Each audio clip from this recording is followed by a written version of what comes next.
Hey everybody, it's Tess back again. So today I want to make a video about my process of waking up from my indoctrination as a Jehovah's Witness.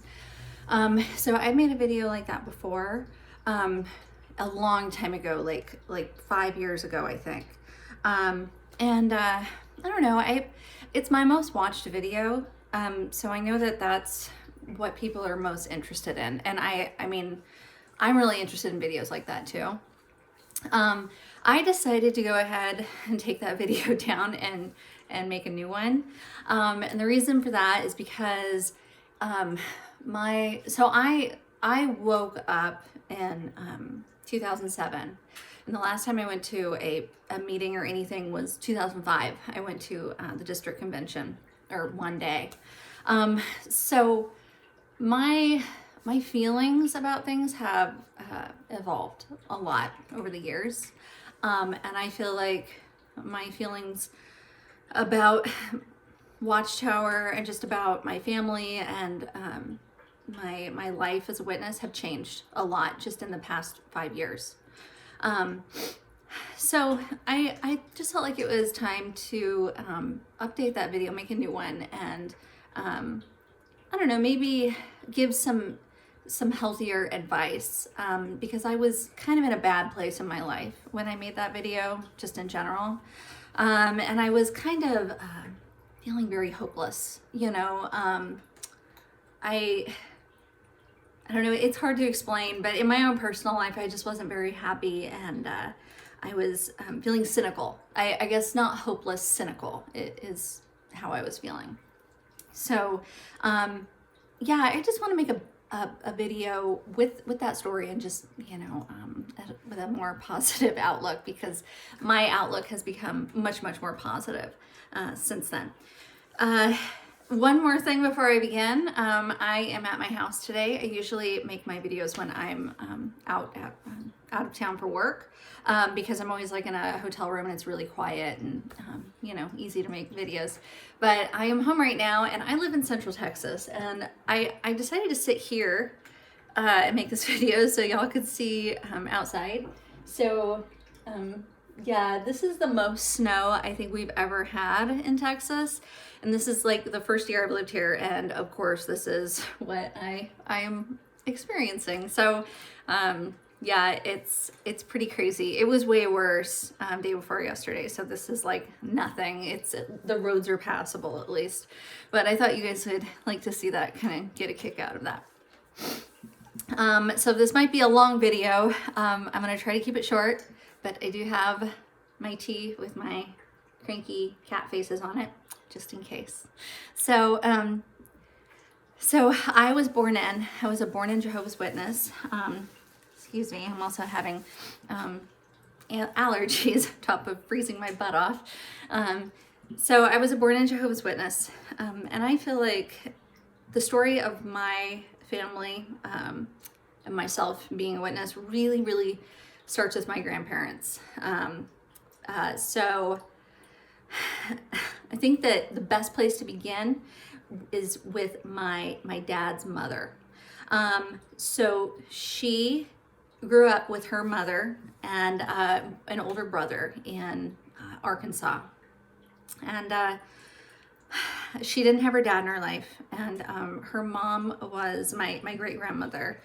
She was just a really awful person. And she was horribly abusive and neglectful of her children.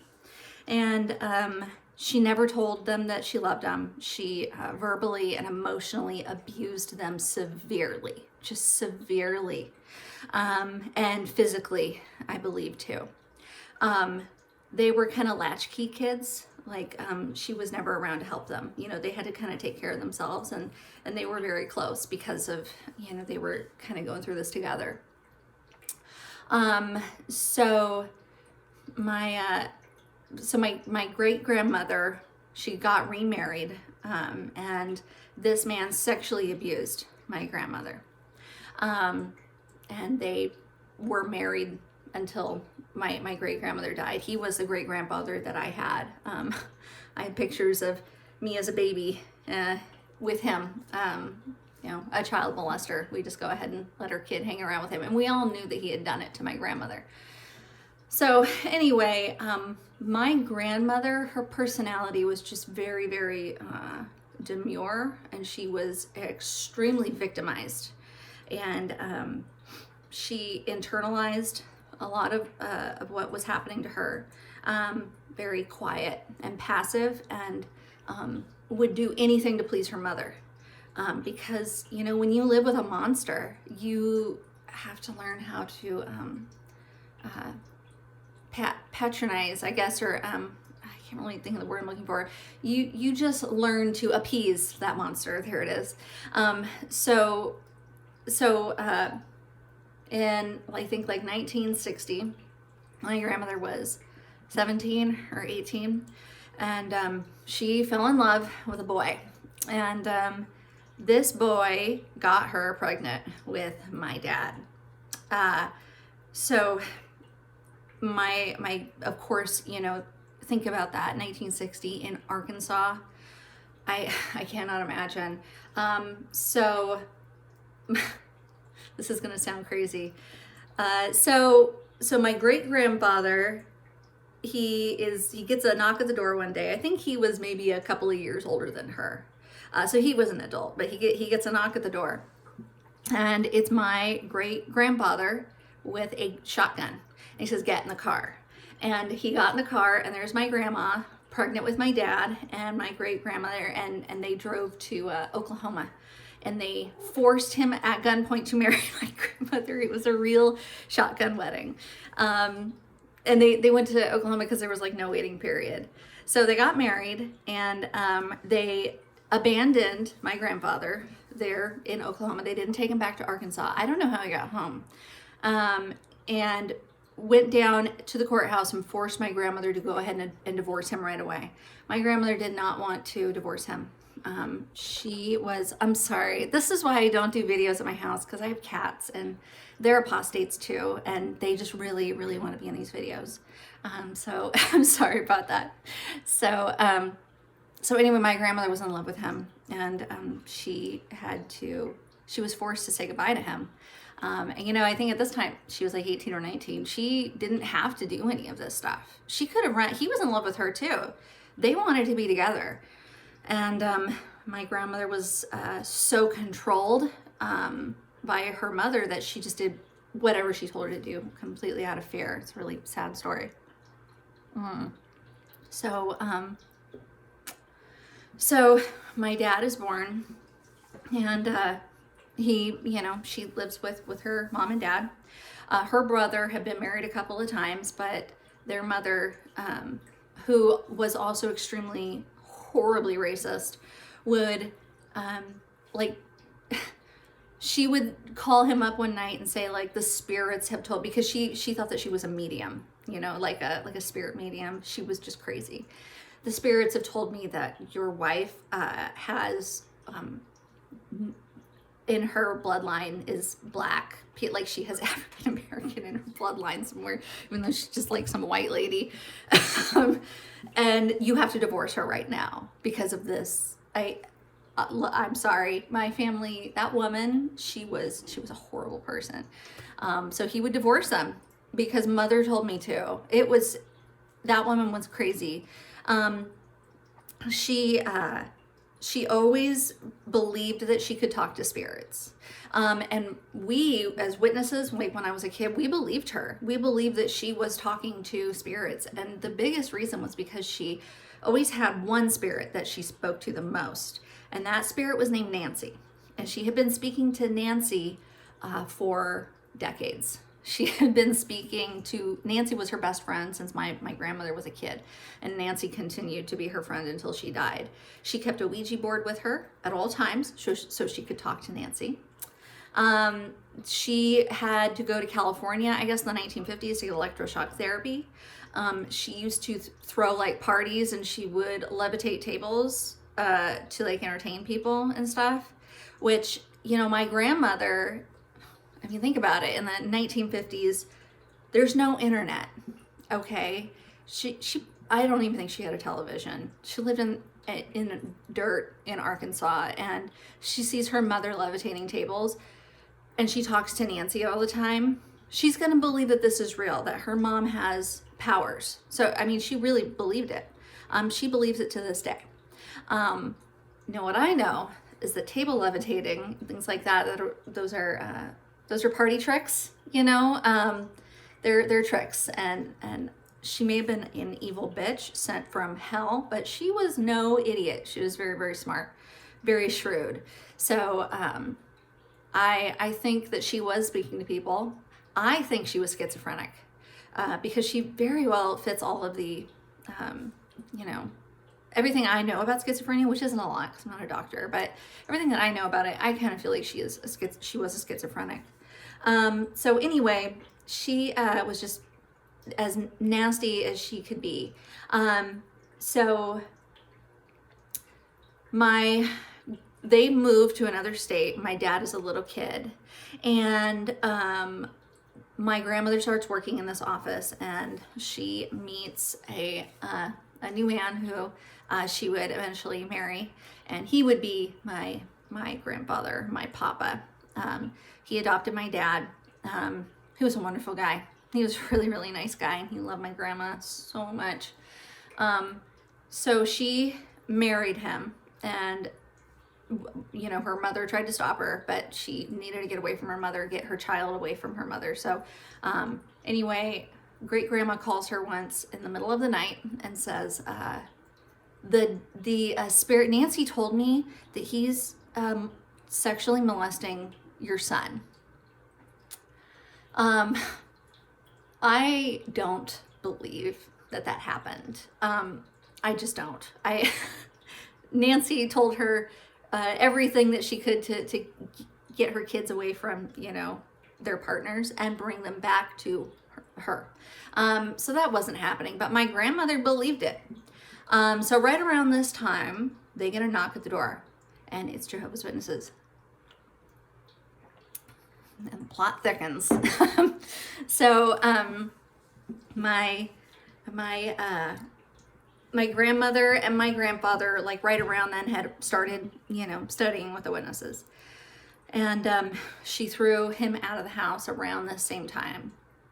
And as they got more and more indoctrinated, and it must have seemed like a safe haven from the horror that she was going through. She was taking my dad to a therapist, a child psychologist, and the child psychologist was like, this kid has not been sexually abused. I just don't see it. And she was starting to see that her mother was a liar and was trying to control her and manipulate her and destroy her marriage to someone she loved and that loved her dearly and was good to her son. So she cut her mother off, which means her mother, or she didn't cut her off. She was like, no, I don't believe you and I'm not coming back. Her mother cut her off. Like, okay, well, fuck you, don't ever speak to me again, click.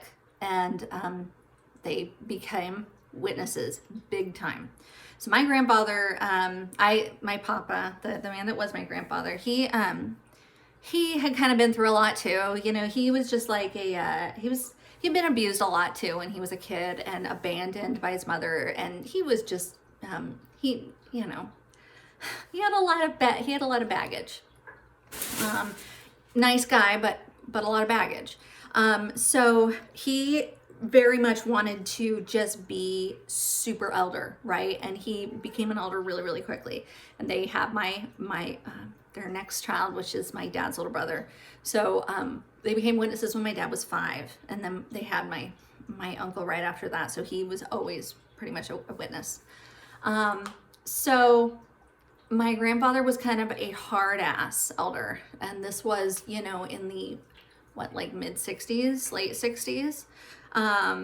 And he was like presiding overseer and just, being kind of a jerk about everything, which is funny that he was such a hard ass because, as everybody kind of puts it, after I was born, he really softened up, because I don't remember him being a hard ass. I remember him being like one of the nicest, kindest, most gentle men I've ever met. But I guess when my dad was little, he was kind of on a warpath and kind of a dick.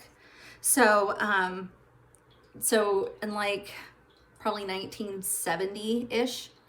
The end of the world is coming soon. So my grandfather had this great job in Washington State working for Boeing. And Boeing at the time, especially then, like in the Seattle area, was like a very well-to-do place. He had a corner office, with a window, and he wasn't working in the factory. He had a college education. Ex-military. He was doing really, really well for himself, and they had this brand new house. They were just doing very, very well financially. But my grandfather was like, we need to go serve where the need is great, right? Because the end of the world is coming, right? So he quit his job, packed his entire family up, and moved them out to Missouri, into rural Missouri. And when I say rural Missouri, I mean southeast Missouri, Boot Hill country, Ozarks, where the roads don't have names. So he went out there to serve where the need was great and bring people in before the end of the world comes. They were going to do this, but they picked Missouri because he had a half brother who lived out there and was like in and out of jail and just kind of he was a screw up in his own drugs and stuff. So they moved out there, and incidentally they moved to the town that my mother just happens to be from. So that's how my mom and dad met. Excuse me. So my mother, she is one of, oh my God, 1, 2, 3, 4, 5. She is second to youngest of 5 children. They were like out in hillbilly country. And she just came from a very different kind of background. Her background with the witnesses was more like, there was a knock at the door, and my grandmother, who, was kind of she was a smart lady, but she just lived out in the country. And, here comes this, Bible salesman or whatever, and she was like, well, yeah, why don't you come on in and talk to my kids? They could use some Jesus, and, Jesus never hurt nobody. And so he came in and studied the knowledge book, I think, the blue one, the little blue one. Anyway, so all of the kids became witnesses, and my grandparents kind of orbited around it, but they were never, I don't even think they ever got baptized. But all of their kids, except with the exception of like 1 or 2, were witnesses and remained witnesses. My mom was a very shy and quiet person. All of her siblings and her parents and her family were very loud and jovial and always laughing and funny and playing guitar and all this stuff. My mom was just kind of a little bit different. She kind of sat off to the side and was just very quiet, and she was a pleaser, So anyway, that's how my mother and father met. When they turned 18, boom, they got married, right? So they got married, and of course that was a bad idea because they were just too young. And I guess my dad, because my grandfather was so difficult to live with, and my grandfather moved into this congregation, maybe like 30 people or something, and just took over. And he brought, his hard line, no nonsense, into this little congregation in the Ozarks. And, heads rolled. So he was the presiding overseer there. He opened up a janitorial company, of course, and he hired all the witnesses. So everybody in these, little surrounding towns, they all worked for my grandfather. So he was kind of like also the have, and that was, and my dad, who had a different father than him, was just a little bit different, My dad he's kind of short, and my grandfather is like tall, dark, and handsome and very imposing, broad shoulders. And my dad is, he's not like puny, but he's a shorter guy, and he's not like that. He looks more like his father, So he had this terrible complex that he wasn't good enough. And he was mad at my grandfather all the time for just being an asshole, for not letting him listen to rock music or wear blue jeans in the 70s. I mean, can you imagine in the 70s having to wear double knit pants because your dad won't let you wear blue jeans? I mean, yeah. So him and my grandfather fought like cats and dogs. My dad had a terrible complex. On top of that, he felt bad about all the normal things that JW kids feel bad about. And he had told me that anytime he did anything wrong, because they lived next door to the Kingdom Hall, he would go over and sit on the stairs at the Kingdom Hall and cry in the middle of the night because he felt bad about whatever fucking stupid thing he did that wasn't even a big deal. So he moved in with my mom and immediately tried to be the head and be the big man, was trying to be like my grandfather. And him and my mom, of course, went rounds. They went rounds and rounds, and they fought, and he was abusive to her physically. So, and he was also like, tried to fear, like if they were driving somewhere, he would drive erratically to scare her while he's screaming at her, and she'd be begging, just like, please pull over, please let me out, but he would slap her, I guess this all kind of he eventually did have an affair, and he was caught with another Jehovah's Witness girl in their congregation. My mom and my dad's mom were out in service together, and they kind of knew that my dad was flirting with this girl, and it was making everyone a little uncomfortable.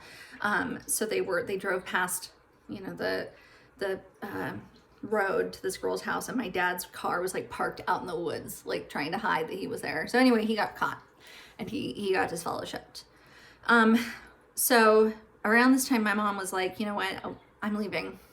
Not leaving him, but she said, I'm moving away from Missouri because she was so humiliated by what had happened. Very embarrassed. She's like, I'm leaving. And he was like, I'm leaving too. And they were like, okay, let's leave together. And they decided to move back to Washington State, where my dad had moved from. And it was kind of like, he's always loved it up there, and he wanted to move back, to Seattle. So they moved up there alone. They're like 20. They have no college education, barely have a high school education because they homeschooled. And they struggled. They got in with witnesses that my grandparents had known in Washington State, and they hired my dad on as a janitor for one of their janitorial companies. And then I was born up there. So I guess things were good for my mom and dad for a long time. And, there's something to be said when it's just like the two of you, and you're struggling financially or just against something. And it just kind of brings your relationship together. I've had that before, where sometimes struggle can really strengthen your relationship. So they were really, really happy up there, even though they had no money and they didn't know anyone, and it's just kind of crazy. And then my grandparents moved up because I was born and I was their first grandchild, so they wanted to be closer to me. So I guess that's when their relationship kind of turned south a little bit, because my dad they would fight, and he would go over to my grandparents' house and rail about my mom. I dated a guy once that did that, who if we were having an argument, he would call his mom and then tell his mom everything that I was saying. Can you believe this? That relationship didn't last very long, but I guess that's what my dad would do. In the middle of their fight, he would go over to his parents. And then the abuse got bad, really, really bad. So this is when my memories kind of start. My dad had a really, really good job at the time. He was working at a factory. It was a union job. It was a great job, just making tons of money. So my mom didn't have to work, and we had a really nice house, and he just kind of got lucky and landed in this, and we were just doing really, really well. So was a happy kid. I gotta say, from the time when my memories start up until I was about 9, those are some of the happiest times of my life. Probably the happiest times. I loved my mom and dad. Loved them. That is all I can really remember feeling was love. I felt so much love for them and for my grandparents. I was incredibly happy, and I was so fortunate because we had all of this money and I was an only child. I reaped all the benefits of that. So I I had lots of Barbie dolls and all that stuff. So but my mom and dad fought a lot, and they would fight pretty viciously, and it was just kind of a normal part of my life, was hearing my mom and dad scream at each other. They would do it a lot in the car, and sometimes I would get involved if it got really, really bad, and I would tell them to please stop, please stop. I remember doing that a lot. But it was just very, very normal. And usually what would happen is they would go in their bedroom and shut the door and then scream, and like I could hear things banging. I don't know what they were doing, but it was bad. When they did that, I would just go in my room and shut the door and play and just try to distract myself from what I was clearly hearing in the next room was abuse. So when I got to be about 8 or 9, things got really, really bad. And there was one day when we were coming home from a meeting, and they were fighting. I think we were coming home from book study, as it was late and it was a midweek. They were fighting, and I was in the back seat, and we pulled into the garage, and my dad got out of the car and was going towards the door, and I got out, and my mom got out, and she went around to where the driver's side was, and she said, "Daly, get in the car, get in the car." So I jumped in the car, just like I didn't know what to do, and she jumped in the driver's seat and she backed out and drove away, and my dad is standing there like, what I guess now I know that what was happening was that my mom was afraid that he was going to hit her, that it was getting to a point where she knew that she was going to receive some sort of physical abuse. So she was afraid. She drove me down to a grocery store like 2 towns over, and we sat in the parking lot, and she cried. And I was having like 8, and I was just kind of, like rubbing her arm, like it's okay. I had no idea what was going on. I had no idea, but I was just like, it's okay, don't cry, stop crying, it's okay. And she said, I'm so sorry that you're here. You shouldn't be here at this grocery store with me. You should be, because it was our night to watch Star Trek. The Next Generation was kind of me and my dad's thing, and we loved to watch it together. And we would come home and watch it after the meeting. That night of the week, she would say, she was sitting there going, "You should be at home watching Star Trek with your dad. You shouldn't be here with me." So that's what I remember about that. So we went home. The next big memory I have related to my mother and father's relationship and some abuse was when the cops showed up. So they were arguing, and my mom was afraid, so she called the police. And this was like 1993, so in Washington State now, I know the rules have changed a lot. Like, if anyone calls for domestic violence, someone is going to jail, no matter what. But at the time, it was like, "Sir, we need you to can you just go away for a while? Can you go stay the night with your parents tonight," or something like that. They didn't really do anything. Because my mom had called like proactively. She was afraid that it was going to happen. And I remember I was in the back porch wearing my, I was roller skating on the back porch, my Barbie roller skates, and just looking inside at the police in my house, making statements. And one of them did come out and talk to me. I don't remember what he said, but I just sat down a step and started to cry, and he just left. So that was the next big thing that happened. One of the very last things that happened that was kind of related to abuse, and I spoke about this in one of my more recent videos, so I'm sorry if I'm repeating myself, but this was probably the biggest thing. When I was about 7 or 8. I was in my room playing. My parents were in their room fighting, and all of a sudden my bedroom door just flies open, and there's my dad, and his eyes are big, and he's like scared. You know, he's freaking out, and he's, come on, we have to go pray. And I'm, what? So he grabbed me by the arm and drags me out of my room. And my mom, he's got her arm in his other hand, and he's dragging both of us. He runs us down the hallway, and we have to get in the living room on the floor, get on our hands and knees, hold hands, and my dad prays because there's a demon in the house. So he's praying to Jehovah to get the demon out. And I'm like, oh my God, there's a demon? I was just playing Barbie dolls. I had no idea. But he was panicked. He was freaking out. And my mom didn't say a word. And I didn't say a word because, I mean, I was just very, very confused about this whole situation. But anyway, after he was done praying to Jehovah to get this demon out, he says amen, and then he threw himself face first onto the couch, just like still on the ground, but face into the couch, and sobbed uncontrollably.